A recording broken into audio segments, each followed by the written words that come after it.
S'informer sur la création de nouvelles agglomérations le long des frontières nigériennes en vue de la création de nouvelles unités douanières ou du redéploiement d'unités existantes, tel est le but de cette étude géospatiale menée par le cabinet Géo 212 pour le compte de la douane nigérienne.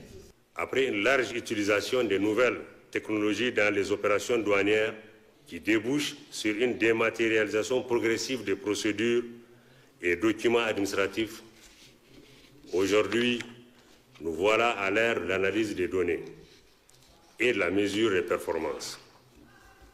À partir des données sidoniennes, nous sommes désormais capables d'évaluer et de retracer les actes de tous les intervenants dans le processus de dédouanement ayant accès au système.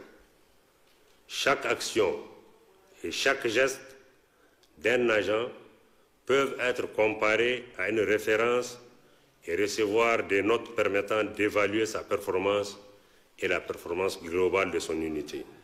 En prenant la parole, le ministre des Finances a de prime abord rappelé l'importance de cette étude géospatiale avant de s'appesantir sur le contrat de performance des chefs de bureau de douane.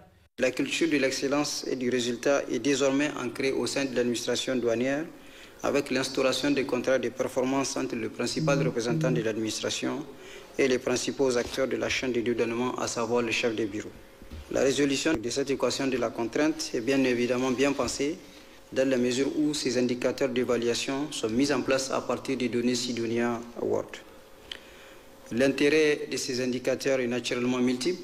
Ils vont permettre de favoriser le respect des procédures douanières.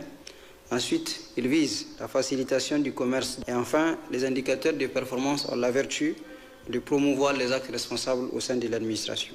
Cette cérémonie a été marquée par la remise des résultats de l'étude géospatiale des unités douanières par le représentant de la Banque mondiale au directeur général de la douane, suivi de la signature des contrats de performance des chefs de bureau des douanes.